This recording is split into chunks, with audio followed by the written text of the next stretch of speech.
CBI अब Sushant Singh Rajput case की जांच में जुटी है।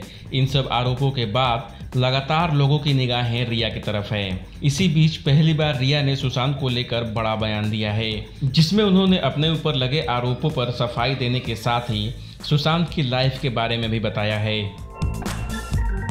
सुशांत सिंह राजपूत की गर्लफ्रेंड रिया चक्रवर्ती एक निजी चैनल से पहली बार इस मामले पर बातचीत की। उन्होंने इस बातचीत के दौरान बताया कि सुशांत किस तरह का लाइफ जीते थे। सुशांत के परिवार ने जो उनके पैसों को लेकर रिया पर आरोप लगाए हैं, उन आरोपों का खंडन करते हुए उन्होंने कहा कि सुशांत हमेशा किंग की तरह जीता था। मेरे साथ रिलेशनशिप में आने से पहले वह थाईलैंड ट्रिप पर गया था। वहाँ उसने कुछ लोगों पर 70 लाख रुपए खर्च किए थे। यूरोप ट्रिप का जिक्र करते हुए उन्होंने बताया है कि जब हम यूरोप के ट्रिप पर जा रहे थे तो सुशांत ने बताया कि उसे फ्लाइट में बैठने से डर लगता है। इसके लिए वो एक दवाई लेता था जिसका नाम मोडाफिनिल है। फ्लाइट से पहले उसने वो दवाई ली क्योंकि वो दवाई हर वक्त सुशांत के पास रहती थी। इस इंटरव्यू में रिया ने अपने भाई को यूरोप क्यों ले गई, यूरोप टूर में क्या कुछ हुआ, इस सवालों को पूछा गया, जिसका उन्होंने जवाब दिया। उन्होंने कहा कि हम पेरिस में लैंड हुए। 3 दिन तक सुशांत कमरे से बाहर नहीं निकला। उन्होंने कहा कि मैं यही देखकर थोड़ी परेशान हो गई क्योंकि मैं काफ़ी एक्साइटेड थी। मैं चाहती थी कि उसकी फन साइड देख सकूं क्योंकि यहाँ वो आराम से सड़कों पर घूम सकता है, जो भारत में नहीं कर सकता था। लेकिन स्विट्जरलैंड पहुँचने में वो खुश थे।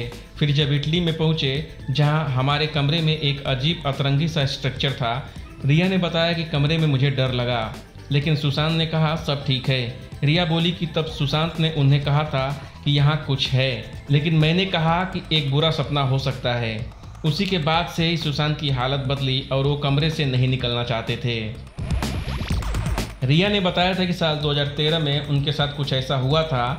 उसके बाद डिप्रेशन जैसी चीज़ें शुरू हुई थी। तब वो मनोवैज्ञानिक से मिले थे जिनका नाम हरीश शेट्टी है। उन्होंने ही दवाई के बारे में बताया था। इस दौरान उन्होंने सोविक सुशांत में बॉन्डिंग की बातों के साथ रियलिटिक्स नाम की कंपनी पर भी बात की। रिया ने बताया कि वो सुशांत का ड्रीम प्रोजेक्ट था। इसमें मैं, मेरा भाई और सुशांत तीनों पार्टनर थे। इसके लिए तीनों को 33 हज़ार रुपये देने थे। मेरे भाई के पैसे मैंने अपने खाते से दिए थे।